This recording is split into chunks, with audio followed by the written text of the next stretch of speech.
Assalamualaikum warahmatullahi wabarakatuh. Perkenalkan, nama saya Natalia Bobar, NIM 21806053, mahasiswa Sekolah Tinggi Ilmu Kesehatan Makassar.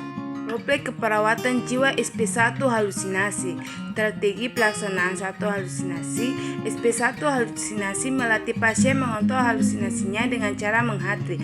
Strategi pelaksanaan satu halusinasi meliputi 5 tahap, yaitu 1. Tahap prainteraksi. Hal yang dilakukan pada tahap ini adalah dengan menyiapkan alat yang akan digunakan untuk melakukan tahap kerja. Alat yang dapat disiapkan antara lain kertas atau buku catatan dan pena. 2. Tahap 2 orientasi. Pada tahap orientasi, hal yang perlu dilakukan perawat yaitu memperkenalkan diri, menyapa pasien, serta mengucapkan salam, menanyakan kabar serta keluhan yang dirasakan pasien, serta melakukan kontrol waktu untuk melakukan tahap kerja strategi pelaksanaan. 3. Tahap 3 kerja. Pada tahap kerja, perawat terlebih dahulu untuk mengidentifikasi keluhan pasien dan membantu pasien mengidentifikasi yang dirasakan. Setelah itu diajarkan pasien cara untuk mengontrol hal tersebut dengan cara menghadri. 4. Tahap 4 terminasi.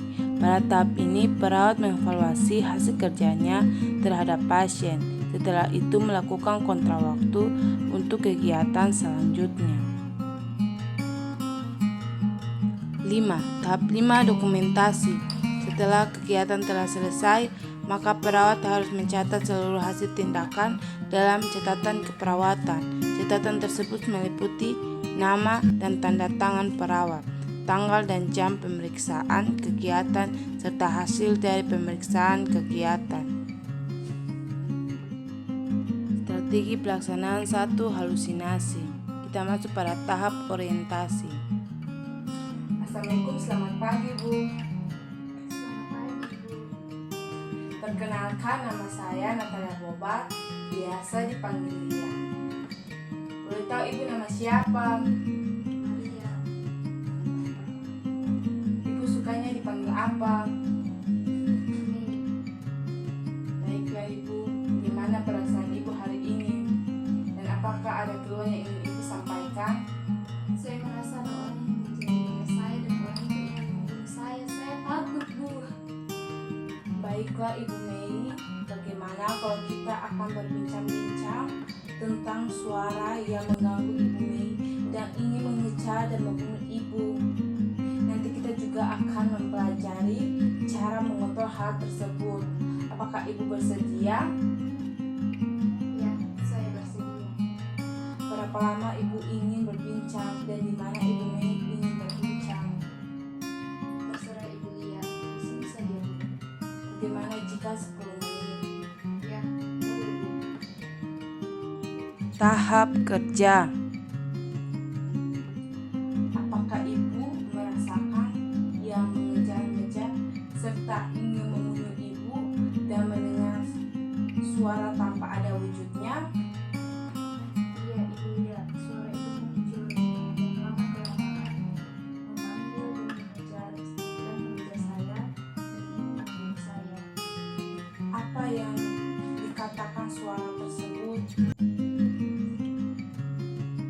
Suara tersebut mengejar saya dan ingin membunuh saya, dan saya takut. Saya percaya bahwa Ibu Mei mendengar suara tersebut, tetapi belum tentu orang lain dan saya mendengar suara yang sama seperti yang Ibu Mei dengarkan. Apakah Ibu ingin mendengar suara itu terus-menerus hanya sewaktu-waktu saja? Ya, sewaktu-waktu saja, Ibu Lia. Kapan waktu yang paling sering Ibu Mei mendengar suara itu dan berapa kali dalam sehari Ibu Mei mendengarnya? Paling sering pada malam hari, terkadang sekali dan 2 kali. Pada keadaan apa suara itu terdengar? Apakah pada waktu Ibu sedang sendiri? Iya, Ibu, biasanya kalau lagi sendiri saya suka memikirkan keadaan ekonomi saya yang susah, dan yang ditambah sekarang saya pengangguran karena di PHK. Saya suka stres kalau memikirkan itu, Ibu. Terus tiba-tiba suara itu muncul secara tiba-tiba.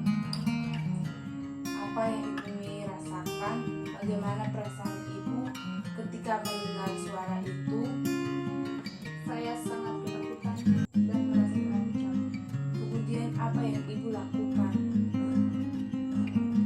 Saya mendengar suara itu. Saya berteriak dan lari. Apakah dengan cara tersebut suara-suara itu hilang? Tidak, Bu. Suara itu makin terdengar jelas dan mengikuti saya takut. Apa yang ibu Mei alami itu namanya halusinasi. Bagaimana kalau sekarang kita belajar cara-cara untuk mencegah suara itu muncul? Apa ibu Mei bersedia? Ya, saya bersedia. Gimana caranya, Bu? Ada 4 cara untuk mengontrol halusinasi, yaitu menghatrik, minum obat, dan bercakap-cakap dengan orang lain, dan melakukan aktivitas. Bagaimana kalau kita latih cara yang pertama dahulu, yaitu dengan menghatrik? Apakah ibu Mei bersedia? Iya, saya bersedia, Ibu Lia.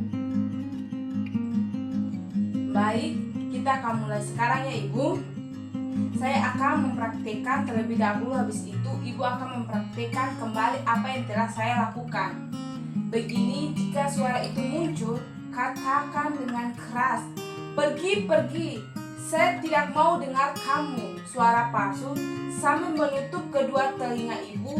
Lakukan terus hal itu sampai suaranya hilang. Seperti itu ya Bu. Coba sekarang ibu ulangi lagi seperti apa yang saya lakukan tadi. Pergi, saya tidak mau mendengar kamu suara palsu. Bagus sekali ya Bu. Coba lakukan sekali lagi. Pergi, saya tidak mau mendengar kamu suara palsu. Wah, bagus sekali Ibu. Sudah bisa.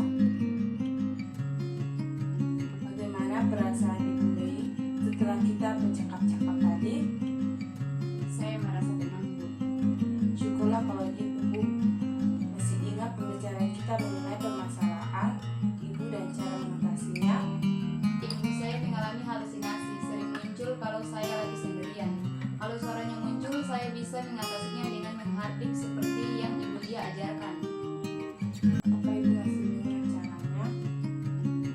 Iya, Ibu Lia. Kalau ada suara itu, saya harus menutup telinga dan mengatakan, "Pergi, saya tidak mau mendengar kamu suara palsu," sampai suaranya itu menghilang.